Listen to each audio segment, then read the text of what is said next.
오늘 다뤄볼 주제는 평소와는 조금 다릅니다. 사연을 듣고 스님의 조언을 꼭 들어주시기 바랍니다. 어느 작은 병원에서 한 할머니가 돌아가셨습니다. 그 할머니의 짐을 정리하다가 간호사들이 이 글을 발견했고, 단순하지만 마음을 움직이는 이 글은 동영상으로 만들어져 소개되기도 했고, 인터넷을 통해 전 세계로 전해졌습니다. 간호사님들, 무엇을 보시나요? 댓글이 저를 볼 때 무슨 생각을 하시나요? 현명하지도 않고 변덕스러운 성질과 초점 없는 눈을 가진 투정이나 부리는 그저 늙은 노인으로만 보이겠지요. 음식을 질질 흘리고 대답을 빨리빨리 못하냐고 큰 소리로 말할 때면 전 정말 당신들이 좀 더 노력하기를 원했습니다. 당신들이 귀찮다고 주먹질을 할 때는 맞아 가면서도 전 정말 잘 움직이지 않는 몸으로 용기를 내어 헛손질이나마 싸우고 싶었던 것이랍니다. 댓글이 하는 일도 못 알아차리는 것 같이 보이고, 양말이나 신발 한 짝을 잃어버리는 늙은 노인으로 밖에는 안 보였나요? 저항하든 말든 목욕을 시킬 때는 설거지 그릇만도 못하고 대돌만도 못한 내 몸뚱이에 눈물도 쏟아냈지만 흐르는 물에 감추어져 당신들 눈에는 보이지 않았겠지요. 음식을 나누어 먹는 것이 아닌 그냥 먹여주는 댁들의 눈에는 가축보다 못난 노인으로 비추어졌던가요? 댁들은 저를 그런 식으로 생각하시나요? 댁들은 저를 그런 식으로 보시나요? 제 팔에 든 수많은 몽을 보고 당신들은 도화지 속에 아무렇게나 그려놓은 망가진 보라색 도라지 꽃으로 보이든가요? 간호사님들, 그렇다면 이제 눈을 뜨고 그런 식으로 절 보지 말아주세요. 이 자리에 꼼짝하지 않고 앉아서 나의 의지는 상실되어 댁들이 지시한 대로 행동하고, 나의 의지가 아닌 댁들의 의지대로 먹고 온몸에 몽이 들어도 아픔을 삭혀야 되었던 제가 누구인지 말하겠습니다.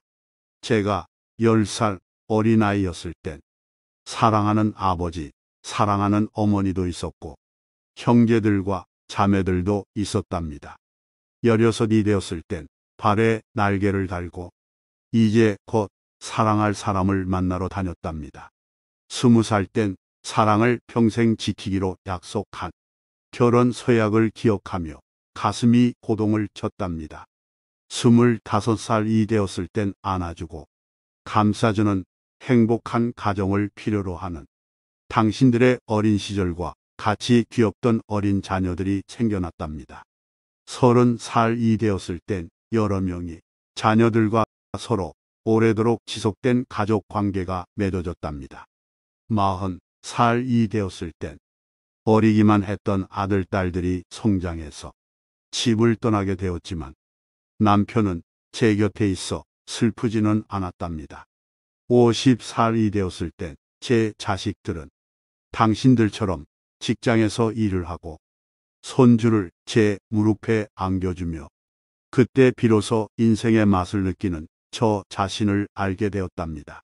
마침내 어두운 날들이 찾아와 내 옆에 있던 이가 먼저 이 세상을 떠나가면서 앞으로의 삶을 생각해 보니 두려운 마음에 등골이 오싹해졌답니다. 자녀들이 모두 자기의 자식을 키우고 있는 그 모습을 보고 난 내가 알고 있던 지난 날들과 사랑을 다시 한번 생각해 봤답니다. 저는 이제 늙은이가 되었는데 참으로 우습게도 늙은이를 바보처럼 보이게 만드는 것들을 보면서 세월은 참으로 잔인한 것 같다는 생각도 해봤습니다. 몸은 망가지고 우아함과 활기는 제게서 떠나버렸고 한때는 마음이었던 것들이 이제는 무딘 돌이 되어 버렸답니다. 시체와도 같은 이 늙은이 속에는 아직도 어린이 같은 마음이 살아있어 가끔씩 다 망가진 이 가슴이 부풀어 오를 때가 있답니다. 좋아하는 사람이 생겨 젊은 시절처럼 사랑도 하고 싶다는 꿈도 꾸어 본답니다. 즐거웠던 일들을 기억해 보고 고통스러웠던 일들을 기억해 보면서 난 지금 다시 한번 삶을 사랑하며 이렇게 살아가고 있답니다. 너무 짧고 빨리 지나간 지난 날들을 생각하면서 영원한 것은 아무것도 없다는 엄연한 현실을 받아들이기로 했답니다. 이제 사람들이여, 눈을 떠 보십시오. 눈을 떠 보십시오. 투정이나 부리는 늙은이로 보지 말고 좀 더 자세히 나를 봐주세요. 당신의 아버지는 아니나 아버지일 수도 있고 당신의 어머니는 아니나 어머니일 수도 있습니다. 그냥 가축에게 모이를 주듯 하지 마세요. 그냥 먹고 싶습니다. 멍들게 하지 마세요. 가슴속에 멍을 안고 이 세상을 떠나지 않게 해주세요. 아련한 아픔이 점여오는 글입니다. 거론된 요양보호사들은 현재 법에 의해 처벌도 받고 있다고 합니다.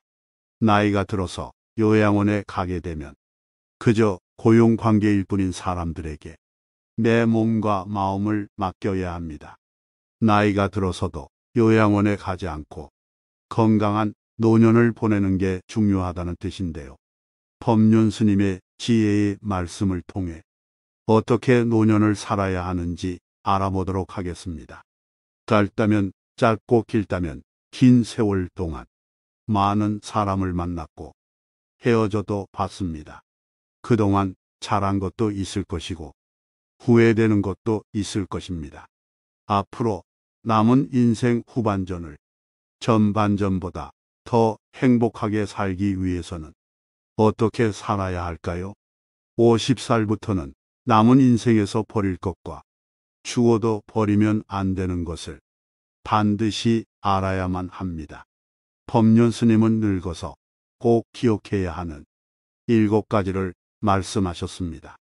첫째, 과로하지 마세요. 우리는 이제 무리할 나이가 아닙니다. 젊을 때는 좀 아파도 약 먹고 부러져도 수술하면 됩니다. 그런데 나이가 들면 한번 아프고 나면 팍팍 건강이 약해집니다. 가을비가 내리면 내릴 때마다 점점 겨울이 가까워오는 것과 비슷합니다. 그래서 이제부터는 절대로 몸을 무리하게 쓰면 안 됩니다.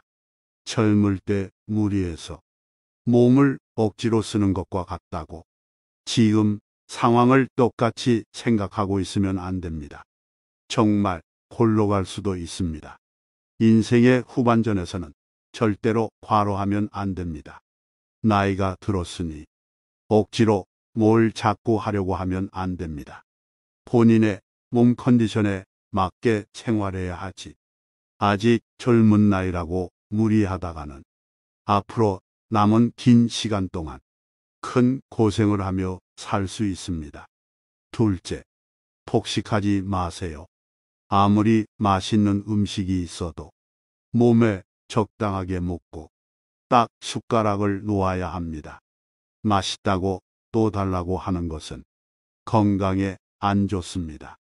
많이 먹는 것은 독이 됩니다. 술을 먹더라도 과음하면 안 됩니다. 이제 나이가 들었기에 장기가 예전만 못합니다. 그러니 과음이나 과식을 하면 안 됩니다. 자신의 욕심을 딱 조절해서 먹는 것이 알맞은 양인 것을 알아야 합니다. 요즘 우리나라에서 못 먹어서 영양실조로 내가 일찍 죽는 경우는 극히 드뭅니다. 대부분 과식이나 과음으로 몸을 망치고 명을 단축하는 경우가 많습니다. 딱 배고픔이 사라진 정도로만 드세요. 배부름이 느껴질 필요는 없습니다. 셋째, 적당한 노동을 하세요. 굳이 돈 버는 일이 아니라요. 집에서 가볍게 설거지도 하고 설렁설렁 방 청소도 해야 합니다. 시골에 사신다면 작게나마 농사일을 하셔야 합니다. 몸이 안 좋다고 매일 방에 누워있고 이러면 오히려 건강에 나쁩니다. 몸이 조금 힘들더라도 무리는 하지 않는 수준에서 살살 자꾸 움직여 줘야 합니다. 다리가 아파도 조금이라도 걷고 소일거리를 해야 몸이 굳지 않습니다. 이 정도만 해도 운동이 됩니다. 따로 무리해서 헬스장에 가는 것보다 일상생활에서 몸을 계속 움직여주는 것이 신체적으로도 정신적으로도 좋습니다. 우리 사람은 결국에 숨이 넘어갈 때까지 일을 해야 합니다. 꼭 돈을 벌려고 하지 않아도 괜찮습니다. 그런데 젊을 때 과로한 습관이 있어서 시골 노인분들은 특히 인의 욕심을 내서 무리를 하거든요. 오늘 곡식을 담아 심으면 내일 심으면 되는데 마무리하고 싶어서 오늘 늦게까지 하다가 밤에 끙끙 앓습니다. 이러지 말고 적당하게 해야 합니다. 넷째, 자기 재산을 적당히 가지고 계세요. 자식이 예쁘다고 내가 가진 모든 재산을 지나치게 다 주면 안 됩니다. 내가 100이라는 재산이 있으면 80 정도는 정신이 온전할 때 나눠주는 게 좋습니다. 미리 딱 배분을 하세요. 그래야 싸움이 없습니다. 적은 비율의 재산을 끝까지 가지고 있으면서 자기 목소리를 갖추고 있어야 합니다. 그것이 자식과 부모 관계도 아름답게 하는 법입니다. 내가 늙어서 추하게 살지 않는 법이에요. 내가 도시에 살고 있으면 방 한 칸 내가 살 집 정도는 가지고 있어야 합니다. 그게 자기 소유든 전세든 월세든 다 괜찮습니다. 물론 부처님이 말씀하신 대로 모든 것을 다 놓아버리고 빈털터리로 살아도 괜찮아요. 그런데 보편적으로 그렇게 생활하는 것은 크게 힘드니까 보통 사람들을 위해서 하는 이야기입니다. 여기 수행하는 보살님들 수준이면 내 것이 하나도 필요 없습니다. 그저 내 몸을 누일 자리만 있으면 됩니다. 그게 가능하신 분들은 수행자의 마음으로 놔버리면 되고요. 그렇지 못한 일반 분들은 자기 방 한 칸 정도는 있어야 됩니다. 시골 분들은 소일거리하고 반찬 심어 먹을 작은 밭도 있으면 좋고요. 도시 분들은 자기 용돈 쓸만한 건 넣어놓고 1년이자 계산해서 한 달에 몇십만 원 정도는 나오게끔 만들어 놓는 게 좋습니다. 늙어서 몸 누울 자리도 없으면 그렇게 추할 수가 없습니다. 반드시 취해질 겁니다. 젊은 사람은 빈털터리도 괜찮습니다. 노가다라도 해서 벌면 돼요. 그런데 늙으면 노가다를 못합니다. 자식 쳐다보고 용돈을 주나 안 주나 생각하면 자식을 원망하게 됩니다. 그럼 다 큰 자식을 욕해야 하고 이웃사람한테 자식을 욕하기도 쉽지 않습니다. 그래서 최소한 내가 먹고 살 정도는 작정하고 만들어둬야 노후가 좋습니다. 다섯째, 자식에 대한 집착을 버리세요. 자식이 무조건 잘 되어야 한다는 집착은 더 이상 말할 것도 없고 자식한테 바라지를 마세요. 내가 자식한테 바라는 것이 있기 때문에 자꾸 자식을 욕하게 됩니다. 자식을 욕하는 것은 결국 내 욕을 하는 것입니다. 아이를 누가 낳고 누가 키웠습니까? 내 얼굴에 침 뱉기입니다. 다 내가 키운 대로 자란 겁니다. 인사하러 오면 자식이라도 고맙다. 내가 어릴 때 키웠다고 이렇게 찾아와서 인사해주니 고맙다. 이런 관점으로 생각해야 합니다. 용돈을 주면 고맙다. 나를 찾아오지 않아도 귀찮게 하지 않아서 고맙다. 늘 긍정적으로 생각해야 합니다. 부모가 늙었는데도 자식이 찾아와서 손 벌리는 사람 많지 않습니까? 사업한다고, 노름한다고, 돈 다 잃고 가족 간에도 사고 치는 집도 많아요. 자식은 안 찾아올수록 좋습니다. 무소식이 희소식이에요. 결혼해서 자기들끼리 잘 살면 세상에서 가장 고마운 일입니다. 그걸로 절대로 섭섭해하면 안 됩니다. 독립해서 내보냈는데 안 돌아오는 것은 당연한 자연의 이치입니다. 새가 새끼를 낳아서 날려보냈는데 나중에 새끼가 어미새를 안 찾아온다고 원망하는 것 봤습니까? 돼지도 소도 그런 경우 없습니다. 자식을 원망하지 않으면 내 자식은 무조건 효자, 효녀가 됩니다. 뭐든지 관점의 차이예요. 여섯째, 젊은 사람한테 굳이 잔소리하지 마세요. 이러쿵 저러쿵 하지 마세요. 입을 막 다무는 연습을 하세요. 그럼 젊은 사람들이 나를 늘 보살펴 줍니다. 자식하고 같이 살면 나이가 들수록 자식들이 자연스럽게 부모를 보살핍니다. 대부분의 가족들이 그렇습니다. 그런데 자식이 아예 부모 곁을 떠나고 안 찾아오는 것은 그 부모한테 원인이 있는 것입니다. 그럴 때는 내가 잔소리가 많았구나, 남의 인생에 너무 간섭했구나 하고 탁 깨달아야 합니다. 20살이 넘어가서부터는 아이들 간섭을 안 하는 것이 좋습니다. 그런데 내 나이가 벌써 50이 넘으면 자식도 나이가 먹고 어른이 되어 가는데요. 자식이 성인이 되어도 이래라 저래라 하는 것이 부모의 특징입니다. 이것이 노인의 특징이기도 합니다. 자기 인생을 아름답게 살기 위해서는 잔소리를 안 해야 합니다.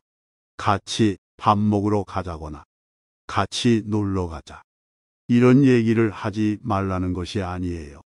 의사 전달을 위한 말은 다 해야 해요. 그러나 남의 인생에 간섭을 하지 말라는 뜻입니다. 내 말을 들었느니 안 들었느니 하며 싸우지 말고 그저 성인 대 성인으로서 대하라는 뜻입니다. 일곱째, 인색하지 마세요. 사람들 누구나 자손이 잘 되기를 바라는 마음은 똑같습니다. 그 자손이 잘 되려면 잔소리를 할 것이 아니고요. 그러려면 보시를 해야 합니다. 복을 지으셔야 해요. 작은 돈이지만 여기저기 어려운 사람을 도와보세요. 다만 1,000원이라도 2,000원이라도 그 돈을 남을 위해서 쓰는 것이 복 짓는 일입니다. 이렇게 복을 지으면 우리 자손들은 저절로 잘 됩니다. 사람이 결국 생을 마칠 때 바라는 것은 딱 두 가지 정도 아니겠습니까? 하나는 내가 죽어서 좋은 데 가는 것이고, 다른 하나는 남은 자손들이 떵떵거리며 사는 것이지요. 그 외에 딴 것은 없잖아요.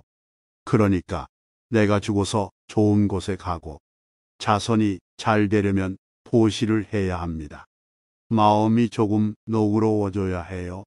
인색하면 안 됩니다.